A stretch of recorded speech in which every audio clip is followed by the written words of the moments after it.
One of the things that probably nobody would think of is the formation of the Vale Day School. Oh, very good townspeople involved.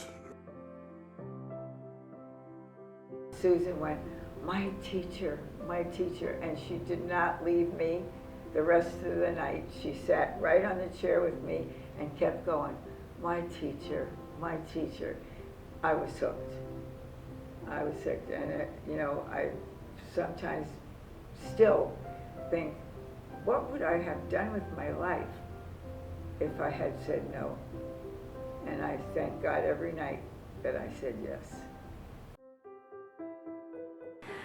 Well, I have been aware of Lorrie both as a member of Emmanuel Lutheran Church, where I am also in membership, and I've been aware of Lorrie as someone that was recognized at the university's Athletics Hall of Fame.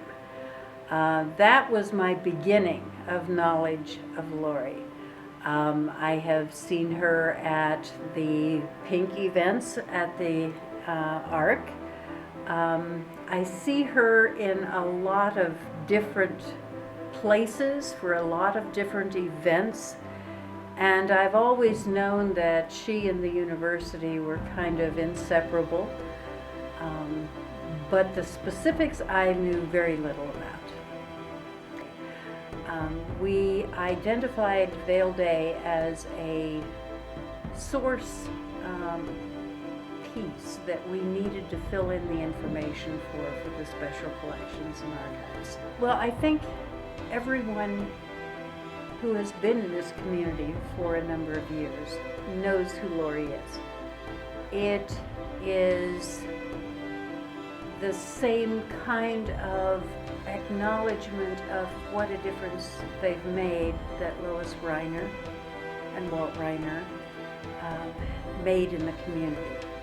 It is a community-changing element. And most people who've been here any amount of time recognize that fact. I don't know what my life would be like without her, but I know that it's much better with her in it.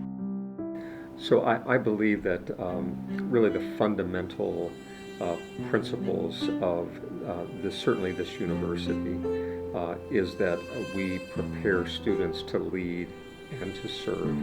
And if you're going to make a difference in the world, if you're going to take what we have today and try to get it to a better place, you have to do those two things in tandem. You have to help learn how you can bring groups of people together to do things that perhaps they want to do but couldn't do together and needed some leadership, or perhaps to get them together to think about what they might want to do together. So the role of the leader is to try to serve the group of people who want to try to make a difference in their organization, in society in general, and so that's I think the role of the leader. The desire to serve really comes out of a sense of gratitude. At least for me, it comes out of that sense of gratitude that we have been given so much in life. We've been given our health, we've been given the ability to learn and the curiosity to learn. We've been blessed in so many ways, certainly in this nation, and those blessings are not our achievements. They're really gifts from God, and they are given freely to us. So out of gratitude, we serve. We try to make a difference. We try to show God that we are grateful for all that we've been given. And those two things work in tandem. For me, and certainly for Valparaiso University, to lead and to serve. The two of them are two facets, perhaps, of the same coin. Lorrie's family knew OP. OP knew a lot of people all over the country from his years in leading the Walther League, and so he was very well connected, and So many families sent their young people here to this university, even though they were far away. I hear stories about people that never even visited the campus, that just packed their suitcase and they came because they trusted that the university was going to be what OP said it was, and they had great experience. And so Lorrie was prepared, and she had a relationship, and when she graduated, she felt it was entirely natural for her to come to President Kretzmann at that time and to say, I have an idea. Is there something that we could do together in order to fulfill this human need that I feel called to do?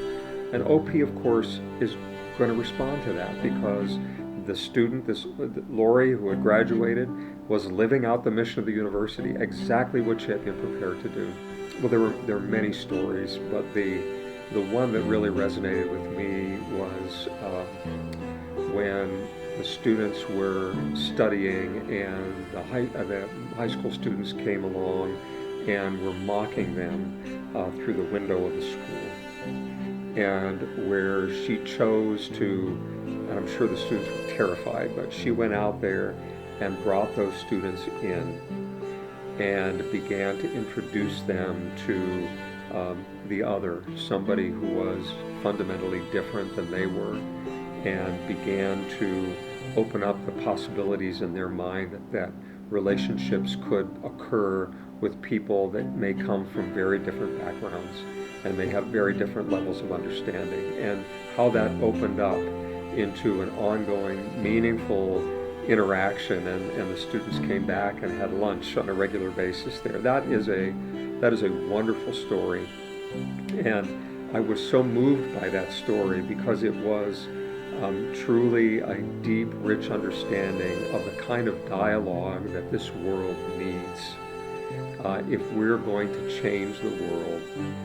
And Lorrie, I think, through her life and her commitment, has given us so much wisdom that we can use today and think about in our own day and in our own time how we can take the spirit of that work and to continue to carry that forward.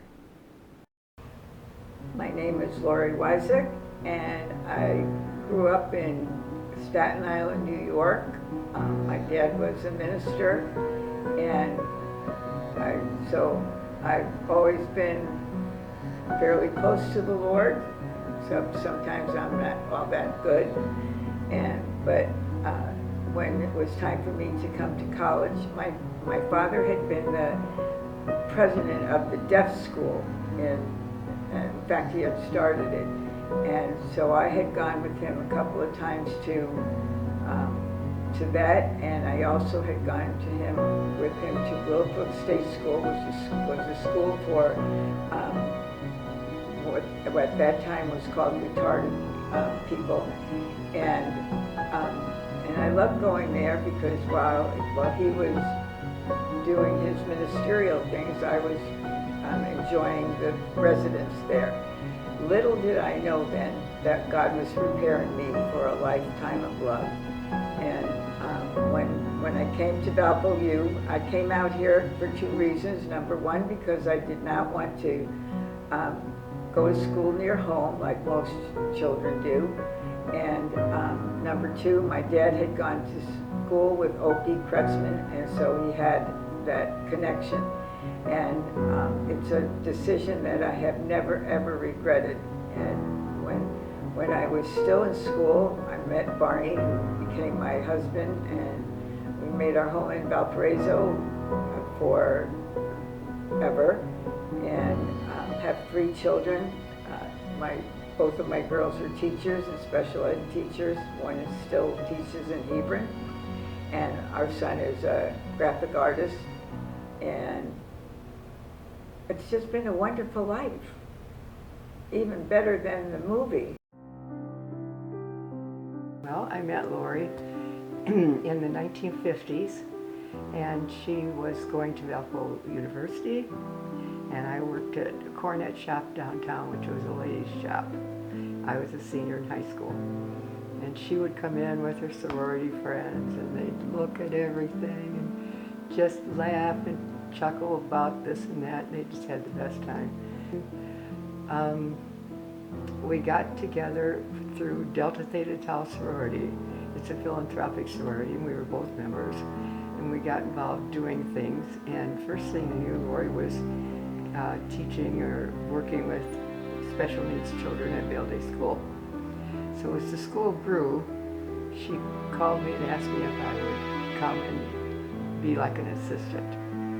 And then one time, the school wasn't going to let the Special Olympics use the bus. They had been, but all of a sudden they thought, well, you know, maybe we were going to do it this year. So Lorrie goes to the superintendent, and she got action, and they got the bus. So, you know, she just follows up. She won't quit. We also had a singing group. There were 4 of us, and we would sing, and if anybody gave us anything for entertaining at their group, it all went to Vale Day School. She met somebody from Valparaiso, so her plan was to go back to New York. Well, she met somebody in Valparaiso, they fell in love, they got married. She ended up staying in Valparaiso, of course. She readily made friends, felt at home. It was just a connection that she made just being at the university. And the university was very generous. Plus this decorator would come in and he would do the blinds, he would get some furniture, and eventually Vale Day had enough money to buy some desks. I don't know how they did it, but there must have been some donations of different people. And somehow it worked out just beautifully. And we had a speech therapist. At the time, there were a large span of age 6 to 16 maybe. And I mean, it was, so we had to divide the younger and the older with different classes, so we got more help. And there are all kinds of types. Okay, well, my sister Susan was born in 1946, and she was born with Down syndrome. There are many types of special needs. I mean, things have grown so much as far as the umbrella of special needs. But my sister had Down syndrome. She did have a cognitive disability to where her cognitive understanding of the world was that of a young child, very young child. As far as writing, she was really only able to print her name, and sometimes she had to be helped with that. But she had a very fun sense of humor. She had a great sense of humor. She loved to laugh and have fun. But, you know, it took a lot of hard work. My parents worked very hard to get her to understand, you know, the ways of how we act in public and so forth, and to be the young lady that she ended up being. She was a sweet, gentle soul, very gentle. I was sitting in the basement of the Lutheran church when I was 5 years old, and Lorrie Woycik had Vale Day School down there. And my mom had to run some errands, so she said, "Barb, you're going to go to school with Susie today." So I said, okay. And so I think Lorrie said she had about 15 students there. I may be wrong about the number, but it was just, you know, everyday thing for me. But even though it's not an everyday thing for other people, seriously, don't take yourself so serious. You know, enjoy getting to know somebody with special needs. I guarantee it'll change your life for the better. And no matter what you do, you can still be involved. And if you're not sure how to do that, start by calling up Opportunity Enterprises and tell them that you would like to take a tour of the building. I used to, you know, this is back in the days with record players, you know, that's that thing that you put vinyl on. We would take the record player out on the front porch and listen to music. and my sister loved to dance. So she and I would be out there just dancing and grooving and having a good time on the front porch. And we lived very close to an elementary school. And I still remember some of my memories are that there were kids that would walk home from school and see us out there dancing, and they would laugh and make fun of my sister. Man, of course, Susie was, you know, she just enjoyed herself, but I knew what was going on, and I can't tell you what that did to me. And when I became a special needs teacher, that's the one thing I would not let other students get away with, is making fun of any of the special needs students. No way, no how. So I can't say enough about Lorrie. I'm very pleased that she has decided to make her path in life working with people with special needs. My parents worked very hard with other parents to start a special education school in Porter County because there wasn't anything.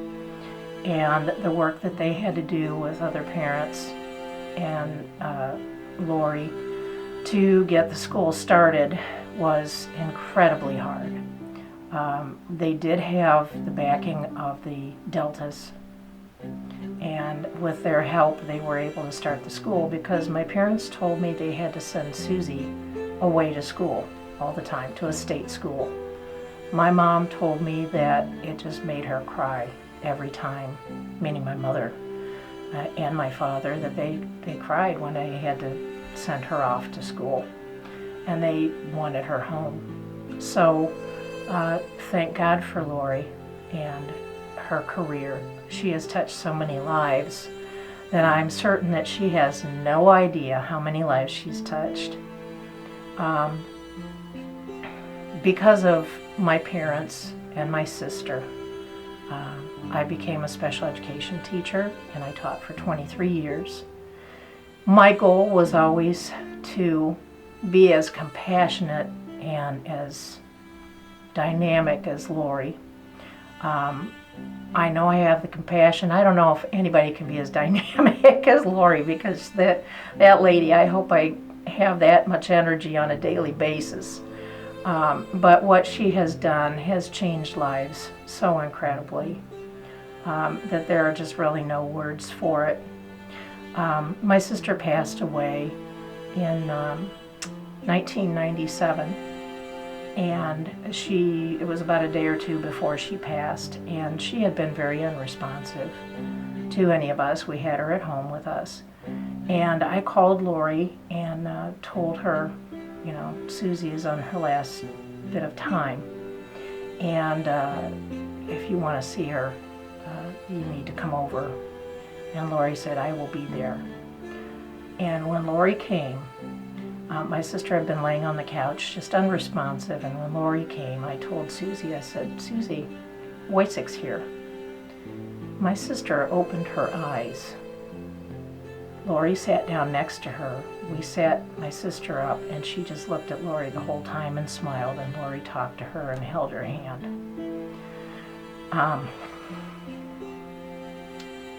That meant the world to me and my parents. Growing up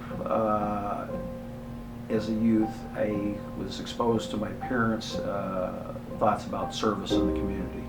So we had an individual or a family at our local church that had a young son that was developmentally challenged.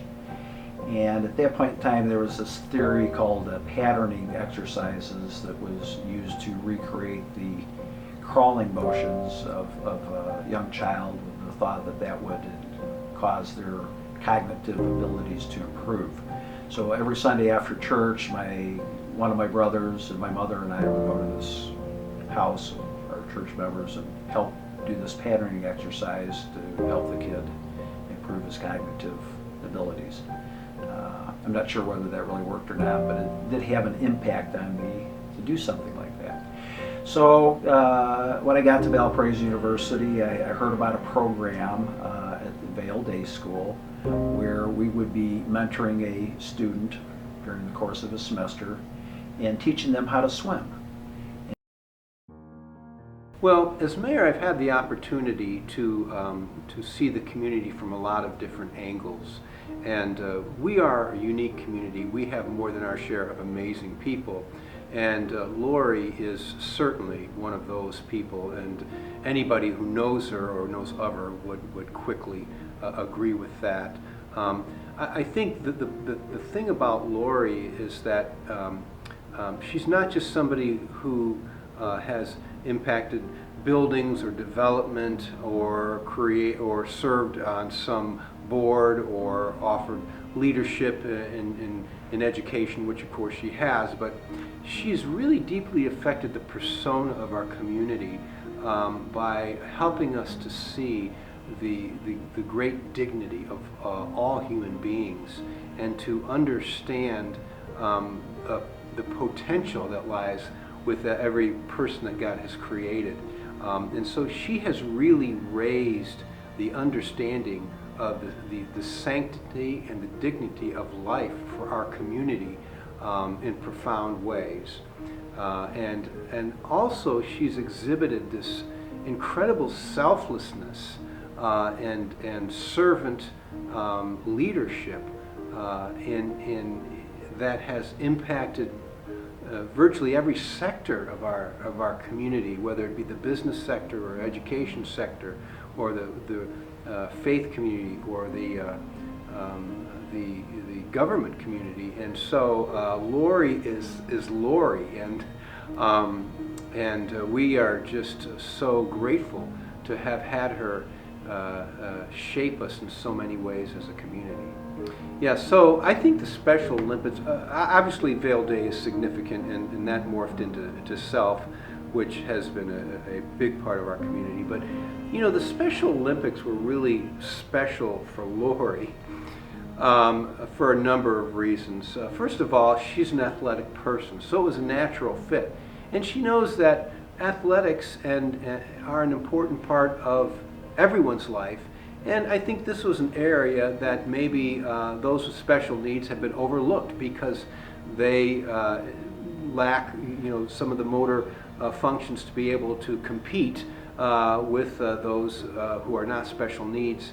And so it was this perfect combination of opportunity and something that was naturally part of her life.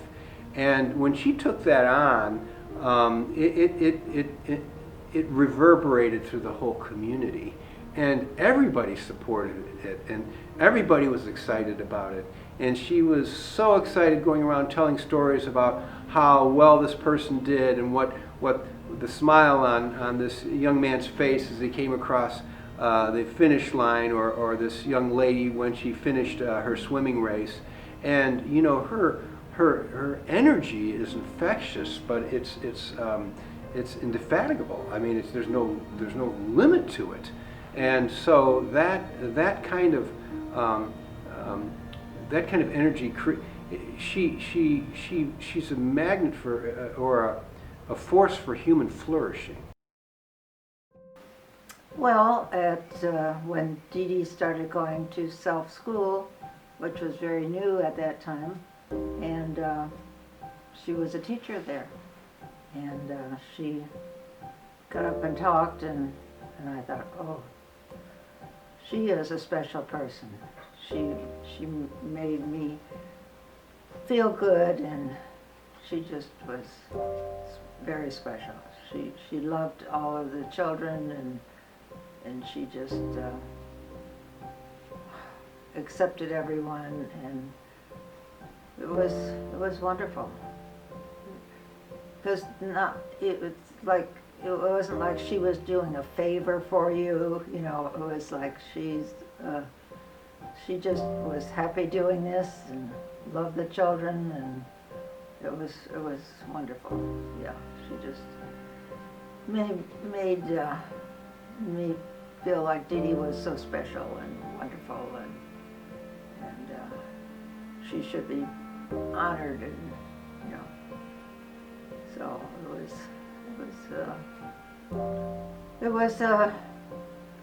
this is the, you know, Dee Dee was about 12 years old at that time, and no one had expressed these feelings before in such a wonderful way, and that she was all these children were very special, and we should be thankful for them and help them as much as we could, but not help them too much.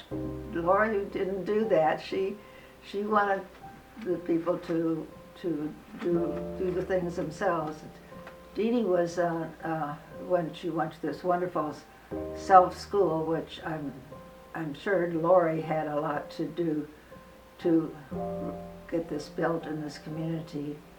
They had a wonderful gymnasium with bleachers and a wonderful swimming pool. Yes, swimming pool, and they had a what else did they have? They had a room for home economics, and it was just a beautiful, beautiful school, and anything you could want there. And Dee Dee was involved in so many things there. She was on the basketball team. She was on the swimming team. That was one of the very best things that Lorrie did, was teach people how to swim. Dee Dee sort of knew how to swim, or she was not afraid of the water, but Lorrie got her to be a really great backstroker, and she won gold medals a lot of times. They would go to the state Olympics, and she would win a lot of things, and they'd have a relay team, and so Dee Dee won lots of medals, didn't she, Dee? And she also went down for state basketball at DePaul University, and they slept in the dorms there, and it was they were just treated like royalty. But she was introduced to me through Deltas. When I joined in 1998, it was very evident that she had been a driving force in the success of our chapter, and in particular, the connection between our chapter and Opportunity Enterprises. So I remember when I first met her, I'd heard so much about her, and then she's a fairly small person. I mean, she doesn't have a huge frame, but she's bigger than life, and so that was an interesting juxtaposition for me. Learning about what she had done for the community, and in particular for people with special needs, was really valuable to me. I don't come from a background, I don't have family members that have special needs. My connection was entirely through knowing the organization of Opportunity Enterprises. So I really valued the human side that I learned about people with special needs through Lorrie. Definitely, if I were to describe her, it would be as a ball of fire, because she has so much energy and so much passion, and that truly came through. And then as I learned more, and I thought, wow, she had this passion during a time period in history where people with special needs were invisible. They were literally, if schooled at all, schooled in the basement of in a dungeon-like sort of setting, and not out in the open. That resonated with me, because as I thought about my own upbringing, growing up in suburban Indianapolis, I certainly went through a public school system or a township school system where we never had interaction with students with any kind of special needs. Very late, like maybe middle school, I remember there was one room kind of set off in a corner of the school that you didn't really know what happened in there, and that was where all the students with any kind of special needs, emotional or physical or whatever they might be, were taught in kind of a one-room schoolhouse kind of way. That would have been much later than when Lorrie was attacking this, but to think about it means that she was working with these people and trying to bring them into the light long before I was even introduced to it, and that fight was still going on even 20 years after she started all of this. So that's my introduction to Lorrie.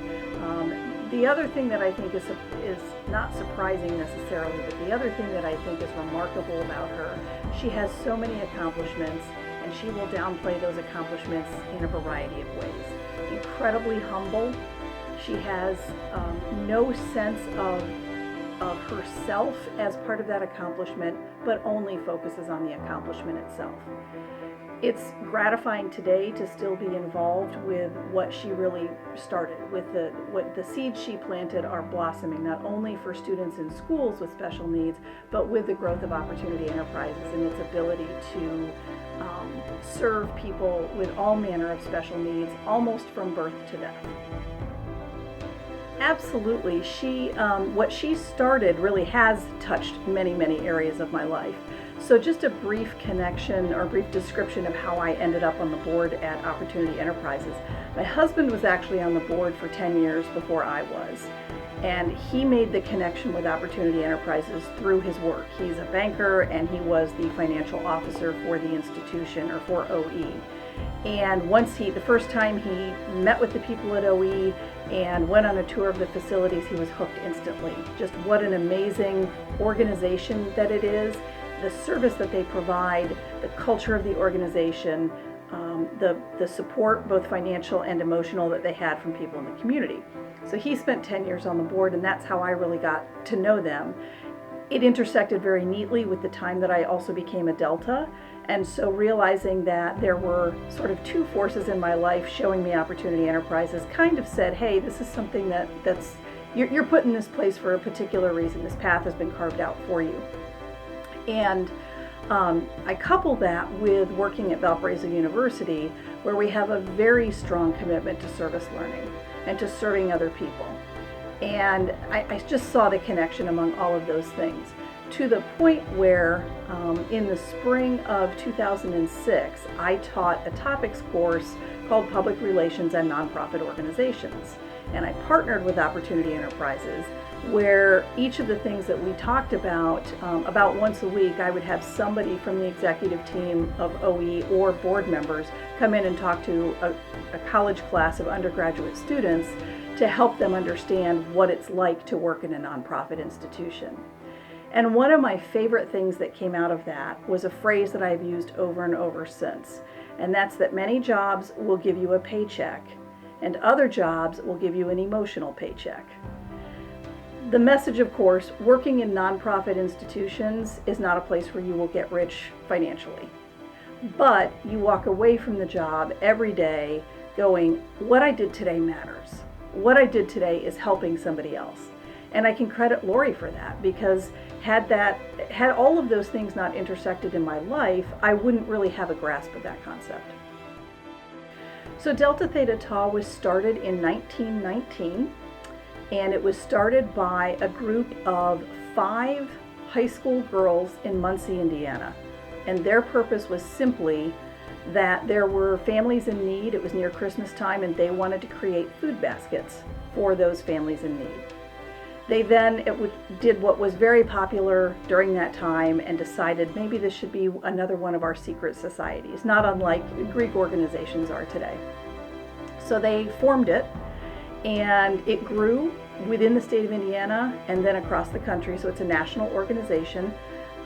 Our chapter is one of the probably strongest chapters that we have across the country.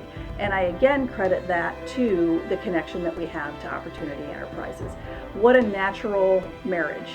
You've got an organization whose goal is philanthropy. You have, which is Delta Theta Tau. You have an organization like Opportunity Enterprises, which is a perfect type of organization to support, and so the connection was really quite natural. The fact that Valparaiso University is a service learning institution. So not only is that reinforced through our curriculum, it's reinforced through the social organizations that our students tend and prefer to join. Certainly all of the Greek organizations, their nationals have specific philanthropies, but so it's they're getting the message from that level. The students are getting the message again at the curricular level, where different courses have service learning components in them. And then to be able to see it in action in a community, I think reinforces it yet another way. Thinking of Lorrie with a PE degree, who ended up being a special needs teacher and starting something that has had community impact for 60 years, look at that and say, be open to the opportunities that might be presented to you. Listen carefully to the quiet voices that come and sort of nudge you in a particular direction. Couple that with the wrongs that you see in the world and ask yourself, how can I use my skills, my talents, not just the specific degree that I have? How can I use my skills and talents to answer that voice and make a difference in my own community? She's made a tremendous impact. She's opened doors for people with special needs.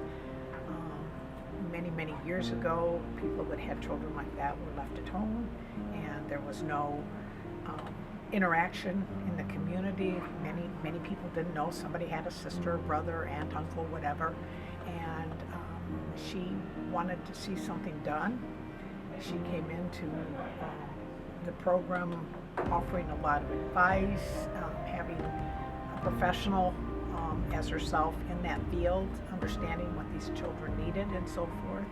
And over the years, the program has grown, and we started a program here because of her, so that Special Olympics children can go and participate with other like-minded people and achieve and feel the same warmth and love and kindness that everyone should feel every day. Like her that had the foresight to see what was needed for the future and so forth. It's not just about the present, it's about looking down the road. How can we be inclusive for all these people and give them a chance to blossom whatever way it may be? You know, and who knew back at that time what achievements she would accomplish. I see her, she's here every Monday and Wednesday. She always asks about my sister. I mean, somebody that's 60 years old and somebody remembers way back when, gives anybody a warm feeling, but that's just the kind of person she is. She never forgets her kids. She treats them as they were her own children. She's just not the teacher that she cares about them. She really embraces them as part of her family. Again, with my sister, she's nonverbal, but getting her to recognize other people. Maybe she can't talk to them, but she can smile at them. Okay, it's part of the process of making them better people. Definitely go up and speak to them. Don't look at just the caregiver. Speak to that person. That person is just like you and I and needs that same thing. You wouldn't like it if you were in an office and somebody was talking to this person about you and never included you. And I seen a doctor one time start an IV on my sister, and she was not the most cooperative person, but just the way he handled himself, I wished I could have had it on video. He knelt down, he talked to her and told her what he was going to do, gave her a smile, gave her the reassurance. Went beautifully. Where before, that would have been 2 or 3 people trying to hold her down to get an IV started. Those things, he directed it to her. She was his patient, and she was important at that moment. So when you're on the street, say hi. You know, if they want to engage in a little conversation, engage in a little bit of conversation with them. You know, we all like that. We all like to hear somebody say, hey, how are you? How's it going? Things like that. Just treat them no differently than you would treat any other person. Look past that disability if you see it. You may not see it. It may be a disability that you never actually see, but they do have a disability.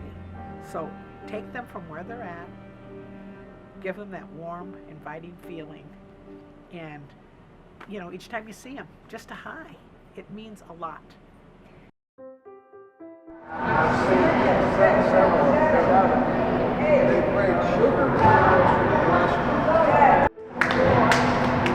Got it?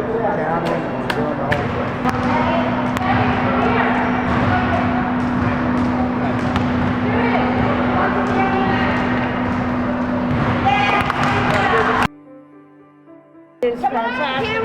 This is all volunteer. She doesn't get paid for this or nothing. And she's been doing this for hundreds of years. What? She's been doing. I'm talking. Oh, you sorry. Louder so we can hear you. Say it again. I said.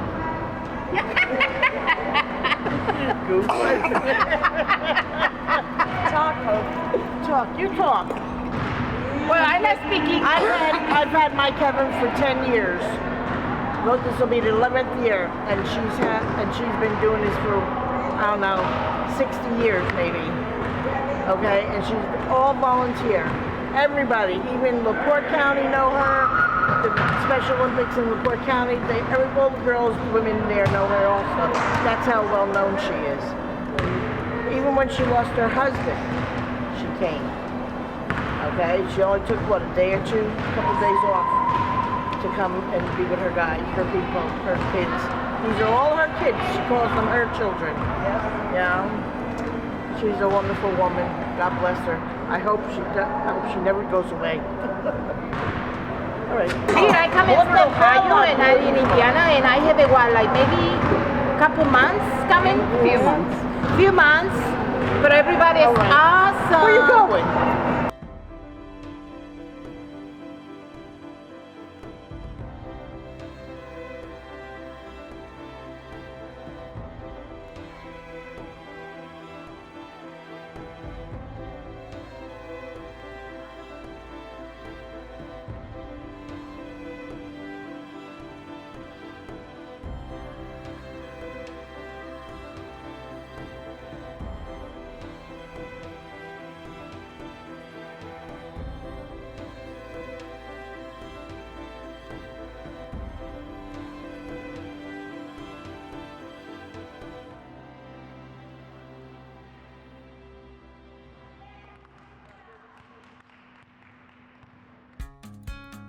Hello, I'm Brenda Gunter, and I'm from Valparaiso, Indiana. I used to go to Bell Day School about when I was 6 years old, and I've been in Special Olympics all my life, and I graduated from Bell Day, then I graduated from Middle High School, High School, and then I went to Valparaiso High School and got my graduation there. High school. And then I've been in Special Olympics ever since. I'm a coach with skills. I love it. And that's all I do with my Special Olympics. It keeps me fit and trim. So, okay, thank you. Oh, Lorrie was my teacher in school. I had her for about 3 or 4 years, not more. And then we gone to Boone Grove, and then after Boone Grove I went to the Valparaiso High School, and then I had Mr. Hoffman, and a lot of people knows him, my kids even knows him, and Mr. Hager. And when I graduated from there, I got a high school diploma, and like I said, I'm still going on in Special Olympics. I'm an athlete, I'm a skills coach, and I just love Special Olympics. They've done a lot for me, and I hope I can return the favor. I love it. The polar plunge is to make you very, very cold. But the polar plunge is done by our state office at various universities throughout the state, and we get pledges from people towards it, and all of the money goes to Special Olympics.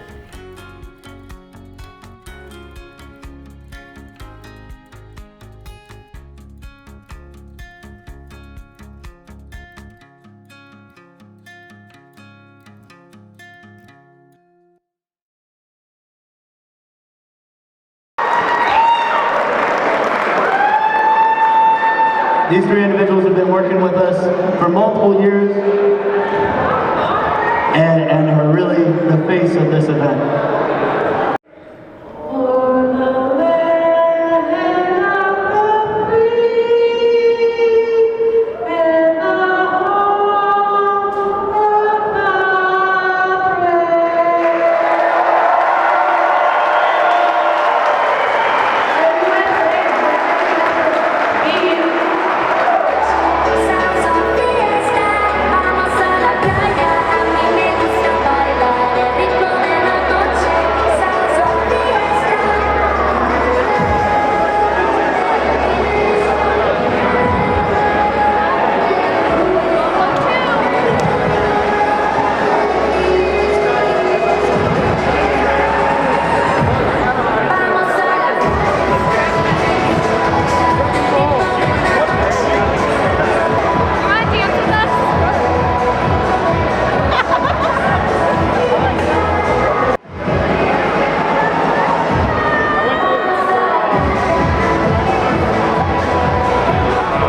Bite the chain, dude. Bite the chain. We're Phi Sigma Kappa. We're freezing for a reason. We're Kappa Kappa Kappa. We're gonna jump today.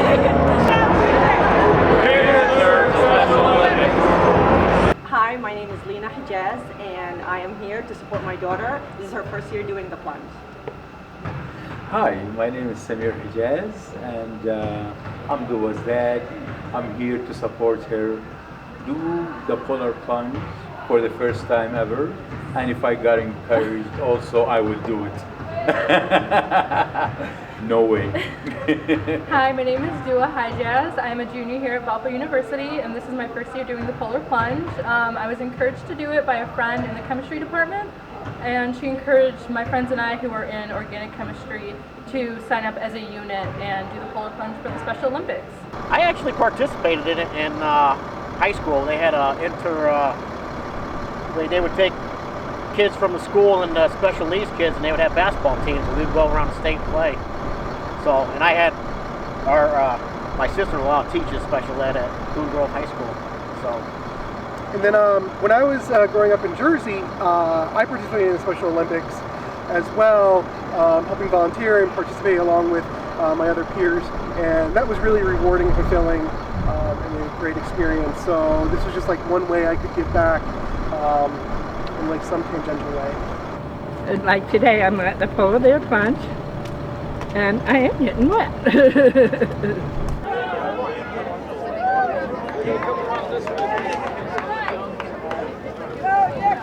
Nick, go! All right. Go, go, Nick, go! Go, Nick, go! Go, Nick, go! Go, Nick, go! Go, Nick, go! And our first plunger, Nick Parker!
Lorrie's story is really the story of thousands of people who leave this place and go all over the world, and they go in their communities and they see a need and they feel compelled out of gratitude to go into that world and to do something that they've been uniquely called to and gifted to do. Valpo's changed a lot over 50 years. Our fraternity has changed a lot because it's been 50 years at this point. That regardless of how we've changed, the community outreach portion of it is really still the same. And so I think it's really cool that you can kind of connect, you know, in 1970, or she graduated in 52, in the 70s seems when she started the Vail Day School as well as the Special Olympics, that 1 year, 50 years later, we're still doing things because of her. And so I think that shows that, you know, we're all here to make a difference in some capacity. And so with philanthropy and community service, it's very tangible. You can see, like, you know, if you're at a community service event, you can see the benefit that's been provided. Or for philanthropy, you can see the check at the end of the day. And so I think it really shows that over the years, like, that's still valued. I think, for us and within the community. I mean, Lorrie, she graduated with a PE degree in '52. It wasn't until 18 years later that she officially started the school, and you see the huge difference that she's made. You know, maybe in 40 years I can look back on something that I did, you know, or one of my brothers did, or someone else in the community did, and been like, it seemed like a really small thing at the time, but it really made a huge difference. And so I think that's part of the message around community outreach, is that a small thing, 2 hours here, 3 hours there, $10 here, it goes a long way, especially when you can tie in the community and it becomes a shared vision. I'm afraid there's not anyone that's going to take Lorrie's place. To the extent, I mean, there are people that help a lot and do a lot of things, but I don't think there's going to be another Lorrie Woycik in them. Well, I don't know. I hope there is, but she is a very, very special lady. Oh, Lorrie, Lorrie, I know you're hating sitting there right now and everyone talking about you. And you kind of poo-poo things off and, you know, oh, it's not a big deal, but lady, you are a big deal. You are a huge deal. And I love you, and I love everything that you've done for every family with someone that they love. They had special needs. And I'm speaking for me, for the rest of my family. I'm speaking for my mom and dad, since they're no longer here, and speaking for Susie. We love you, Lorrie. You continue being you, lady. And I want to see you take some time for yourself. Lorrie, you know how Dee and I love you and feel about you and are appreciative of all the wonderful things you have. You have made Dee Dee's life so special. It's just amazing. And without you, I don't know where we would have been. Thank you for having an impact on people you don't know, and understand that that impact has had a ripple effect that you will never completely understand.